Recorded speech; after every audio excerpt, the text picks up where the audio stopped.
नमस्कार देवी और सज्जनों, स्वागत है आपका स्मार्ट बिजनेस प्लस की दुनिया में। मैं हूं आपका दोस्त दीपक कुमार। जैसा कि दोस्तों आप सभी जानते हैं कि आए दिन हम आपके लिए खेती किसानी की इंफॉर्मेशन उपलब्ध कराते रहते हैं, जिस पर आप सभी का प्यार और विश्वास खूब बरसता है। ठीक उसी प्रकार आज फिर हम आपके लिए एक और ऐसी इंफॉर्मेशन लेकर आए हैं खेती किसानी की, जिसे आप सभी के सवालों पर उतारा गया है। जैसे कि दोस्तों आज का हमारा टॉपिक है कद्दू की उन्नत खेती कैसे करें। जी हाँ दोस्तों, आपने बिल्कुल सही सुना, कद्दू की उन्नत खेती कैसे करें जिससे कि लाखों रुपए की कमाई हो सके। यदि आप भी दोस्तों कद्दू की खेती करना चाहते हैं तो बिल्कुल इस वीडियो को छोड़िए मत। कहने का तात्पर्य यह है कि वीडियो को बिना स्किप किए हुए शुरू से लेकर लास्ट तक देखते रहिए, तभी आपको सारी इंफॉर्मेशन अच्छे से समझ में आएगी। और इस वीडियो में दोस्तों आप विस्तार से समझ पाएंगे कि कद्दू की खेती कैसे करें, इसके लिए जलवायु और भूमि कैसी होना चाहिए और इसकी कौन कौन सी किस्मों को हम लगा सकते हैं, बोने का सही समय और बीज की मात्रा कितनी होना चाहिए, खाद और उर्वरक कैसे देना चाहिए और कितना देना चाहिए, ऑर्गेनिक खाद दें तो कितना देना चाहिए और रासायनिक खाद की व्यवस्था क्या होना चाहिए, सिंचाई एवं खरपतवार की व्यवस्था कैसे करें और इसी में हम कीट एवं रोगों पर नियंत्रण कैसे प्राप्त कर सकते हैं, इसके तुड़ाई कब और कैसे करना चाहिए और उपज कितनी मिल सकती है। तो ऐसे दोस्तों कई सारे सवाल हैं जिनके जवाब आपको इस वीडियो में मिल जाएंगे। और यदि आपके भी ये सवाल हैं तो वीडियो को छोड़कर कहीं मत जाइए, ये वीडियो आपके लिए कुछ ना कुछ जरूर सिखा के जाएगा, इतना हमारा वादा है आपसे। बस वीडियो को देखते रहिए। तो दोस्तों आज की बढ़ती हुई आबादी को देखकर हर चीजों में कमी आ रही है, ये आप सभी भली भांति से जानते हैं। महंगाई आसमान को छू रही है और हमारी जरूरतें भी कम नहीं हो पा रही है। इसी वजह से हर चीज में डिमांड ज्यादा है। लोग सब्जी की खेती करने लगे हैं। ज्यादातर हमारे किसान भाई सब्जियों की खेती में जुट गए हैं, क्योंकि सब्जियों की खेती में जो फायदा है वो कहीं भी नहीं है, जिससे हर समय खेती करके आय अर्जित की जा सकती है। इसी को ध्यान में रखते हुए हम आपको कद्दू की खेती के बारे में बताने जा रहे हैं। और दोस्तों कद्दू का काफी अधिक महत्व भी है। इसके हरे फलों से सब्जी तथा पके हुए फलों से सब्जी एवं कुछ मिठाइयाँ बनाई जाती है। और पके कद्दू पीले रंग के होते हैं तथा इसमें कैरोटीन की मात्रा काफी अधिक पाई जाती है। बात करें दोस्तों इसमें जलवायु की, तो गर्म जलवायु की आवश्यकता होती है कद्दू के खेती के लिए, जिसमें शीतोष्ण एवं समशीतोष्ण जलवायु दोनों उपयुक्त होती है। इसके लिए 18 से 30 डिग्री सेंटीग्रेड तापक्रम होना चाहिए। इसको गर्म एवं तर दोनों मौसम में उगाया जा सकता है तथा इसके उचित बढ़वार के लिए पाले रहित 4 महीने का मौसम अनिवार्य है। इसे पाले से तरबूज और खरबूज की तुलना में कम हानि होती है, ये इसमें एक खास बात होती है। बात करें भूमि की, तो कद्दू की खेती के लिए दोस्तों दोमट एवं बलुई दोमट मिट्टी सर्वोत्तम मानी जाती है, जिसका पीएच मान 5.5 से लेकर 6.8 पीएच तक की भूमि में उगाया जा सकता है, या फिर इस तरह के पीएच मान में इसकी खेती अच्छी हो जाती है। हालांकि मध्यम अम्लीय में भी इसे उगाया जा सकता है, किंतु यह उतली जड़ वाली फसल है, अतः इसके लिए अधिक जुताइयों की आवश्यकता नहीं होती है।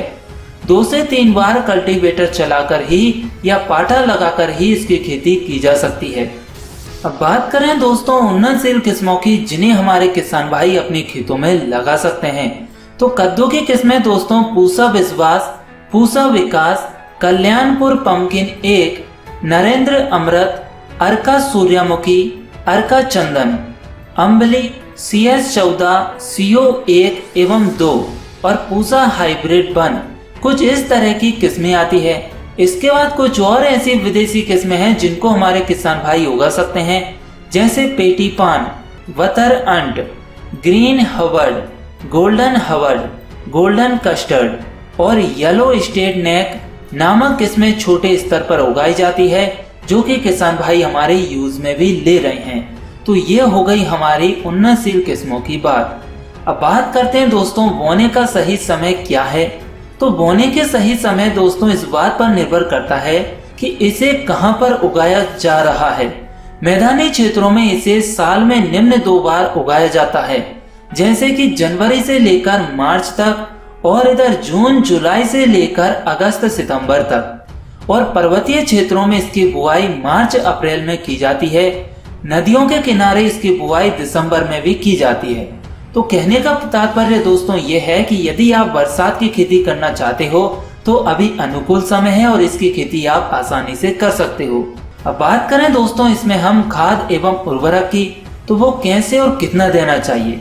तो दोस्तों दो तरीके से हम इसमें खाद इस्तेमाल कर सकते हैं। पहला तरीका आता है ऑर्गेनिक खाद, दूसरा तरीका आता है रासायनिक खाद। अब यदि हम ऑर्गेनिक खाद की बात करें तो कद्दू की फसल और अधिक पैदावार लेने के लिए उसमें कंपोस्ट खाद का होना बहुत जरूरी है। इसके लिए 1 हेक्टेयर में भूमि में लगभग 40 से 50 कुंटल गोबर की अच्छे तरीके से सड़ी हुई खाद और 20 किलोग्राम नीम की खली और 30 किलो अरंडी की खली, इन सब खादों को अच्छी तरह मिलाकर अच्छी तरह मिश्रण तैयार कर खेत में बुआई के पहले इस खाद को समान मात्रा में बिखेर देना चाहिए और फिर अच्छे तरीके से खेत की जुताई करके खेत को तैयार कर लेना चाहिए। इसके बाद बुआई करना चाहिए और जब फसल हमारी 20 से 25 दिन की हो जाए तब उसमें नीम का काढ़ा और गौमूत्र प्रति लीटर मिलाकर अच्छी तरह मिश्रण तैयार कर फसल में तरबतर छिड़काव कर देना चाहिए, जो कि हर 10 से 15 दिन के अंतराल पर छिड़काव करेंगे तो इससे हमारी फसल में किसी भी प्रकार का रोग और कीट या वायरस नहीं लगेगा और हमारी फसल पूर्ण रूप से सुरक्षित बनी रहेगी। और दोस्तों यदि आप वर्मी कंपोस्ट खाद घर पर ही देसी तरीके से बनाएं तो बेहतर रहेगा, जिसमें आपको फ्री में मुफ्त में वर्मी कंपोस्ट खाद मिलेगी, जिसे ऑर्गेनिक खाद भी कह सकते हैं हम, जिससे हमारी फसल में बढ़वार भी अच्छी देखने को मिलेगी, फल फूल में भी हमें बढ़त ज्यादा देखने को मिलेगी। तो ये हो गई ऑर्गेनिक खाद की बातें। अब बात करते हैं रासायनिक खाद की। तो दोस्तों 250 से 300 कुंटल सड़ी गोबर की खाद आखिरी जुताई के समय खेत में अच्छी तरीके से मिला देनी चाहिए। इसके साथ ही 80 किलोग्राम नाइट्रोजन, 80 किलोग्राम फास्फोरस एवं 40 किलोग्राम पोटास तत्व के रूप में देना चाहिए। नाइट्रोजन की आधी मात्रा और फास्फोरस एवं पोटास की पूरी मात्रा खेत की तैयारी के समय तथा नाइट्रोजन की आधी मात्रा 2 भागों में टॉप ड्रेसिंग में देना चाहिए। पहली बार 3 से 4 पत्तियां पौधे पर आने पर तथा दूसरी बार फूल आने पर नाइट्रोजन को देना चाहिए। तो कुछ इस तरीके से दोस्तों आपको खाद और उर्वरक देना चाहिए अपनी फसल में, जिससे कि आपकी फसल में अनुकूलता बनी रहे और फसल में बढ़त भी अच्छी देखने को मिले। अब बात करते हैं दोस्तों सिंचाई एवं खरपतवार नियंत्रण की। तो किसान भाइयों यदि आप बरसात में इसकी खेती कर रहे हैं तो बरसात में देखा जाए तो बारिश तो वैसे ही होती रहती है, तो हमें सिंचाई करने की आवश्यकता नहीं पड़ती। लेकिन यदि बरसात का एंडिंग चल रहा है, सर्दियों का मौसम है, तो उस समय हमें 8 से 10 दिन पर इसकी सिंचाई करना चाहिए।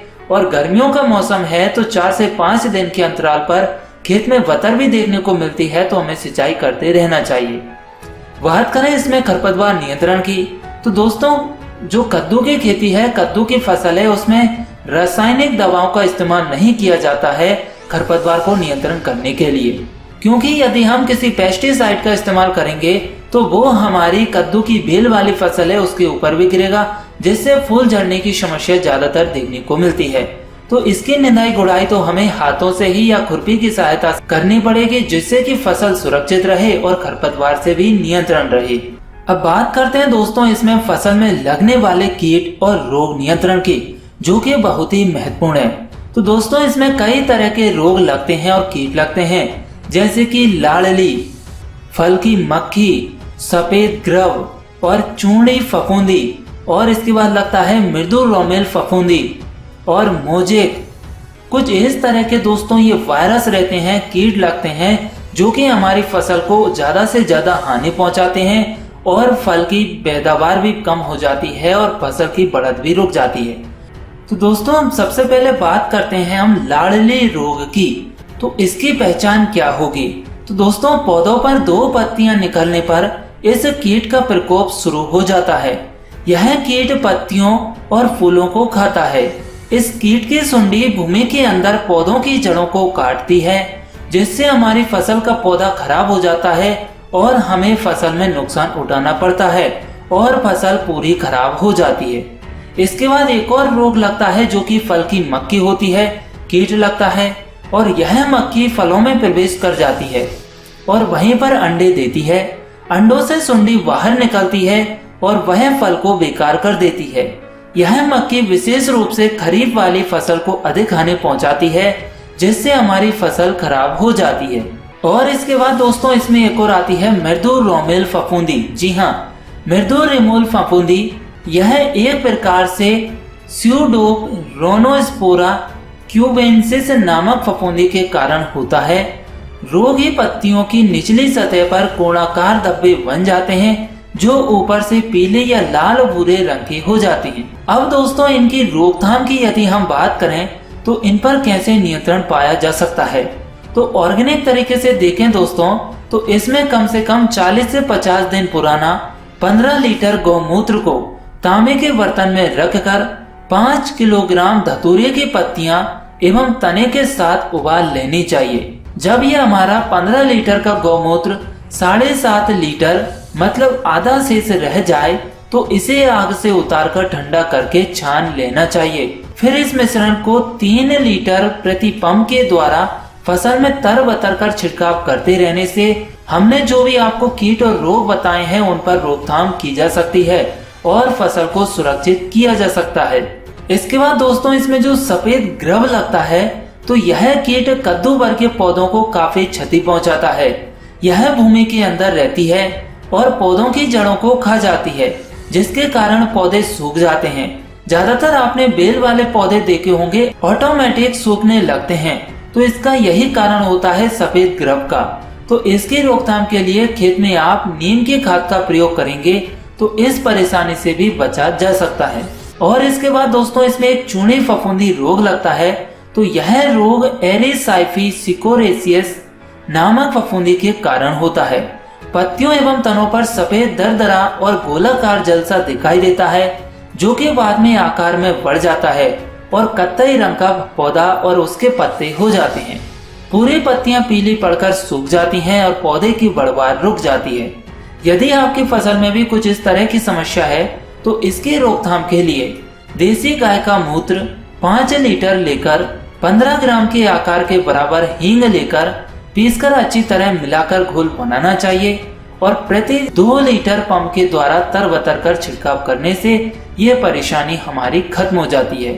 तो दोस्तों इस तरीके से हम कीट और रोगों पर नियंत्रण कर सकते हैं, जिससे फसल को सुरक्षित किया जा सकता है। अब दोस्तों बात आती है इसमें फल की तोड़ाई की। तो कद्दू के फलों की तोड़ाई बाजार मांग पर निर्भर करती है। आमतौर से दोस्तों इसकी बुआई करने के बाद 70 से 90 दिन में हरे फल की तोड़ाई के लिए हमारा पौधा तैयार हो जाता है और फल को किसी तेज चाकू से अलग कर लेना चाहिए। और इसकी दोस्तों हम उपज की बात करें तो जो हमें नॉर्मल तौर पर उपज मिलती है तो वह 200 कुंटल पर हेक्टेयर से लेकर 500 कुंटल पर हेक्टेयर तक मिल जाती है। अब दोस्तों इसमें डिपेंड करेगा हमारी खेती कैसी है, भूमि कैसी है, किसी प्रकार का रोग और कीट तो नहीं लगा है और हमने सही किस्मों का चयन किया है, मौसम वातावरण सही रहा है और खरपतवार से भी कोई नुकसान नहीं हुआ है, तो दोस्तों आसानी से हम इतनी पैदावार हमारी कद्दू की फसल से ले सकते हैं। तो दोस्तों इस तरीके से हम कद्दू की खेती करते हैं जो कि हमने विस्तार से यहाँ पर समझा है। यदि आपके लिए ये जानकारी अच्छे से समझ में आ गई हो, वीडियो अच्छी लगी हो तो दोस्तों इस वीडियो को ज्यादा से ज्यादा लाइक करें, शेयर करें ताकि हमारे अन्य किसान भाइयों की हेल्प हो सके।